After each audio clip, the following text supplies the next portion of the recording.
Hey guys, welcome to our third segment. We're here with Gio, friend and fan of the podcast. Yes. And we're going to continue our conversation that we've been kind of diving into in the wake of the Florida Parkland shooting. And we're kind of going to dive into more the backlash that has been hitting corporations. Yes. And what more particularly has been a lot of these companies, well, I guess like a little bit of background is that the NRA provides these member discounts. For certain companies, car rental companies and all. Right, all for their kinds of members, where you can get discounts. A lot of what happens to be car rental companies or airlines. And now a lot of these companies have been feeling pressure to now back out and stop providing these discounts and really cut their ties with the NRA, which as they should, because providing the NRA just gives them more, providing money to the NRA provides them with more power and the more heavy hand they have in politics. Yeah, I think this really ties into segment one. We talked about keeping the momentum going on this conversation. We talked about how usually the conversation lasts a couple of days, usually dies out, and then it's on to the next one. This right? is significant. This is significant change due to this continuous momentum of the same subject being headlined by these students. Now companies are feeling pressure. Maybe we should do something about it. Yes, because understanding like where your money, this is the thing. We're becoming more conscious consumers. We're living in a world where people are more conscious consumers. This is definitely one thing that social media has attributed to. That's a positive in my view. I agree. Being more conscious of a consumer about where your money's going, where that money is then being distributed amongst corporations and such. Let's take this opportunity to notify you guys of the companies that as of currently are still providing discounts to the NRA. And so it's going to be, as now, if you look up on the screen, we have Lifeline, Screening, FedEx, Locked In, Vanessa Wines, Hotel Planner, the Medical Concierge, Manage Your ID? Maybe. eHealth, and Insurance Central. So you'll see that vast majority of these companies have actually and businesses have pulled out their affiliation with the NRA. 80%. Yes, because now it's going to hurt their pockets. Exactly. Because people care. People care now about this issue. And a lot of maybe their consumers are going to be people like us that are going to stop putting our money there. It's really astounding how by just pulling your money by boycotting a company like we've seen happen with Uber, they start shifting their leadership. CEOs get laid off. Companies, you see it. That's where it hurts. Companies, you hit them where it hurts. You hit them in the pockets. That's the only way this is ever going to change. Exactly. Until you hit them where it really hurts, all of this is just noise to them. Yes. They get over it and they get on with it. Well, it's the same momentum we've seen with the Me Too movement. Yes. And people are hating them where it hurts. Which is the money. Your jobs, your positions, and exactly it's how you make your money. It's shitty to say because you think, maybe more of an moral obligation would change these companies' minds. But you would hope. But it's not. It's with the money. It's the money. And the money's the only thing that's ever going to change. And I think that to kind of pull this discussion even a little bit to more tangible ideas is that as people like us and the viewers that are probably watching, it's like, what can we do to participate in this movement and allow for significant impact? Yes. The first way is where you're spending your money. Boycott, NRA. Boycott, you can do that. Organizations, even if you let's say you want to do something, you can go out to the march in Washington. Right. Maybe you're not so much of a vocalist. Maybe you're kind of a quiet person. Don't support these organizations. Hit them where it hurts. You're not the only person doing this. And it matters because if you begin that hashtag on Twitter, like hashtag boycott. Yeah. What was for a while even I think Boycott United, like they felt the backlash of that financially. When they had that whole situation go down where they kicked that customer off or whatever, they dragged her. The Boycott United made a huge impact on airlines are an extremely monopolized industry. Yes. So to be able to put the pressure on these industries where they're highly monopolized is extremely important because in monopolized industries, those people can do whatever they want, they can do. Not much change can happen unless it comes from the consumer. Exactly. But so if we look up here, you'll see we have tweets by United Airlines. United is notifying the NRA that we will no longer offer discounted rate to their annual meeting, and we are asking the NRA to remove our information from their website. Also by Delta, which tweeted, Delta is reaching out to the NRA to let them know we will be ending their contract for discounted rates through our group travel program. We will be requesting the NRA to remove our information from their website. So you can see this, incentive now that they're pulling, and they're like, we don't want to be affiliated with you guys, and it's important in this industry where that's our power as consumers to boycott. And the second is vote them out. Yeah. I recently have been wanting to start this hashtag is literally vote them out. Vote them out. Get them out. We have that power. When Gustavo and I are all behind the scenes, Tavo, who controls everything, him and I went to the Women's March recently. There's a segment that we'll link to of where we did that. When we were there, we met this group that was affiliated with Brown Issues, and they were wearing these sweaters. It was a group of I would say maybe 50 of them, maybe even more, 75 of them, all wearing these white sweatshirts. And all it said was voter. Nice. In black letters. And I'm not kidding you when I say I want to make these sweaters. I told one of my friends in New York, and she was like, this is an amazing idea. She's like, we should just wear these sweaters. I think people forget that power. The importance and the power of voting. There's a lot, I always read, I'm always very curious to read the numbers after every election, how many people didn't vote. And it always raises wow, I cannot believe this many people, don't. And then these are the same people that then complain about, legislation, politicians. It's well, you don't do your part. So now I hope that this would then make people realize how important it is to really get out and vote, to really boycott your consumer money and, spend it elsewhere, wherever you want to make influence or, want to make change. Yes. And these are probably two of the biggest things you could do as a normal citizen, as a non-politician. Absolutely. It's where you spend your money and, who you want to, because the thing is that's just what it is. These people, these politicians are here because people voted them in. And guess what? We can vote them out. Exactly. And I think that's an extremely important concept to learn, especially with the midterm elections coming up, is get these people whose seats are up for re-election. Especially new voters, newly turned 18-year-old voters. Yes, Hello? There is actually a campaign by Yara Shahidi. If you watch Blackish, if you watch her spinoff, which is Grown-ish. I have not seen Grown-ish. So that's her spinoff that they did for her. And Yara Shahidi is an amazing person because not only is she brilliant, got into Harvard for college. She got her letter of recommendation written by Michelle Obama. Oh, wow. This girl is extremely accomplished, and she's pretty much kickstarting this campaign. It's called 18 by 18. And it's because she's 18 years old.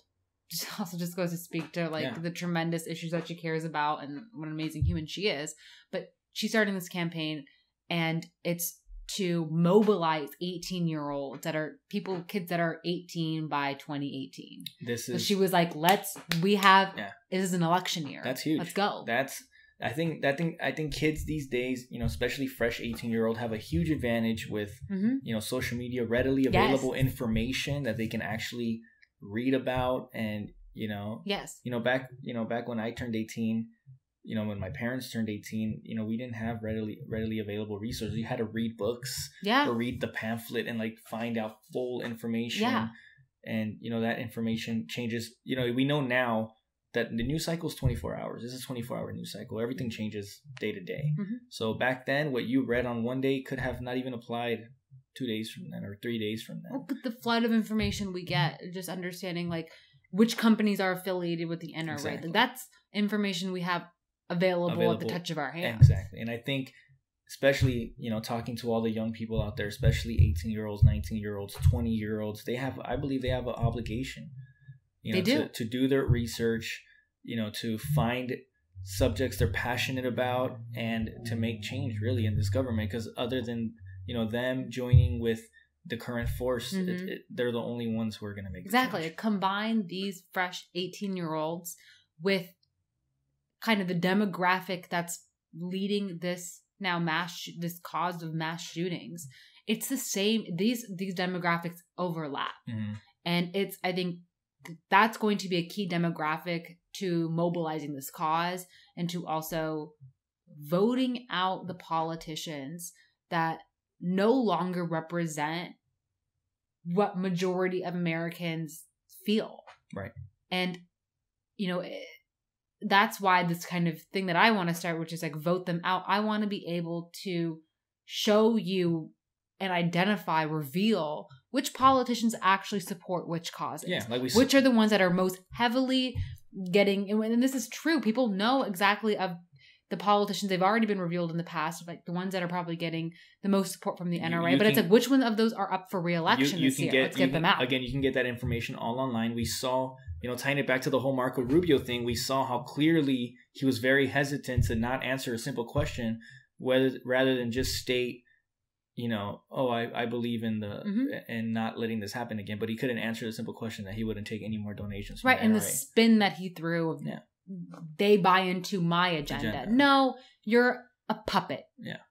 You're a puppet and you're spineless and you're clearly influenced by money. And I think you can find online which politicians get lobbies from, are lobbied by which companies. It's very readily available. And that's why there needs to be like coming up with this momentum, I think, to continue it. I think the sustainability of this movement, plus getting kids to get out there and vote, these young folks that are truly the most passionate about these issues, they need to know because they're victims. And that's upsetting that's what's required for us to now feel even passionate to get these people out, because that's just an indication of how much these politicians that are seated and have spots in Congress are not reflective of what we feel. I think they're perfectly placed and strategized for us to make movements in this upcoming election with, the movement of these young people, the boycotting of the different companies, the march coming up. I think it's all just there for the taking. We just need to keep going with the momentum. These kids are doing a great job. Yeah. And I know I'm going to find my way to participate in this. Yeah, and definitely. That's a matter of where I put my money. Yeah. I know where that. I put my money, voting. Definitely get out and vote, as always go out and vote, but still continue to do so. Definitely try and talk to as many people as I can about voting, especially my friends and family. Exactly. It starts with your friends and your family. Like, you could even, know if you hang out, most people do, like most of their friends have similar political views as they do. Like, if you want to be the person who just takes out a number of hours in their day, their weekend, to just do some research on who's up for election in your local area, in what your voting power, how far that extends in this coming November, just look it up. And then just tell your family, like, listen, this is the stuff that I found online. Up to you on who you want to actually vote for. This but affects you, whatever may not affect you. Right. And I think once that's because I'll be the first person to admit that I probably have never done that in the past. Right. In a midterm election. Probably not in a midterm election. You definitely. Other than a general election. Tends to be overseen. Yeah. And I think that it's important we kind of revert back to that, because there needs to be something that we take away from this conversation. Yeah. And it has to be something tangible for folks that are viewing, but even for us to understand and be reminded of, we actually have far more power than these politicians do. Yeah, I think they really lit the fire under our ass, as they say. Yes. And I think it's just it's time for us to do something. Us, I mean everybody, the collective group. And it's going to begin, guys, March 24th, March for Our Lives. But there's so much to say about March for Our Lives, right? These kids had to be the face of this issue. For lives. And even I know personally the shooting that happened in Vegas. Mm-hmm. I knew people from my high school. Yeah. That I knew a girl from my high school that died. Oh, wow. And I knew a lot of people from the South Bay where I grew up went to that concert. A lot of them travel out there. So a lot of people, and I have felt the impact of my community getting affected by this. It was terrifying. It was all over my social media. And I saw kids that I went to high school with that were there, and images that I saw online. They were being interviewed, and to know that people from our community, like, I will participate in this march because I know people that have been impacted by mass shootings. And it's fucking upsetting. Yeah. They were at a fucking concert. They're in their classrooms. You know, you're in a nightclub. Places that you would expect to hear, like a war zone, right? You would expect to hear this stuff in a war zone, not on your own soil. Exactly. At school, in churches, places where, you know. And you really don't, you shouldn't even have to like know someone to be able to participate in this cause. Like, you shouldn't, going back to the conversation, you shouldn't have to be afraid to go anywhere. Like, you shouldn't be have to think twice about going to the movies, going to your place of worship, going to school every day, like going to the workplace. Like, these are places that, you know, you shouldn't have to be like, well, damn, today might be the day. Exactly. When I used to work at a firm in New York, we had a training where we were taught what to do if a shooter came into the building. It got me so upset to even think, like, this is where we're at. This is where we're at in society, that we have to have this training. What is this? America's gun homicide rate is more than 25 times the average of other developed countries. Yeah. You know, the first thing that when Kinza, I think she already mentioned this in a previous podcast segment, was that when she was preparing to travel abroad in college, and they had this kind of preparation for them about like questions to expect and this and that. But the number one questions that like Americans get when they travel abroad by foreigners is, the first thing they ask them is like, what's up with your guys' guns? Yeah. Why is there so much gun violence? You know, it's like, there's just crazy stats. I mean, you can look up and down the board at the stats. You know, I read a stat today on the CDC, Center for Disease Control. 70% of all homicides committed with a firearm. So 50% of all suicides committed with a firearm. Mm-hmm. I mean, it's crazy just to think about. Exactly. And I think the numbers, they speak for themselves, and politicians that want to convince people otherwise. How can politicians say that reducing the number of guns based on, you know, reform due to background checks and all that, how can this not make a difference? How can it not reduce 70% of homicides? And I think no matter the rhetoric that people like the Trump administration want to poison our minds with, intoxicate our children's minds with, is that no matter what you guys do and want to spin on television and just dissipate into this world, it's not going to happen, because segments like this, Common Ground podcast, like, that's what we're trying to do. That's what we're trying to share, is that we're not going to let that happen. And hashtag vote them out. Vote. Because we will. And let's take back control of Congress when it comes to the midterms election. We are going to do real significant change. And it starts with a conversation like this. Starts with voting. Yeah. Thank you guys for watching. The Common Ground podcast team would very quickly want to, and Gio as well, give our hearts out to the victims and the families of the Parkland, Florida shooting. And we are out here supporting those people behind trying to make gun reform and change, in those school children that are doing that. They're amazing, and they're courageous, and they're clearly proving to the country and to the world that they matter and that they can make significant change. And with that, I would also like to thank Gio for coming on today. Yes, you're welcome. And we are going to continue this conversation. You guys can continue it with us online. Please follow us, subscribe our YouTube page, as well as follow us on Facebook, Instagram, and comment. Keep the conversation going online, guys. We will definitely respond to you, and it doesn't end here. Yeah. Let's continue it. Get out and vote. Thanks, guys.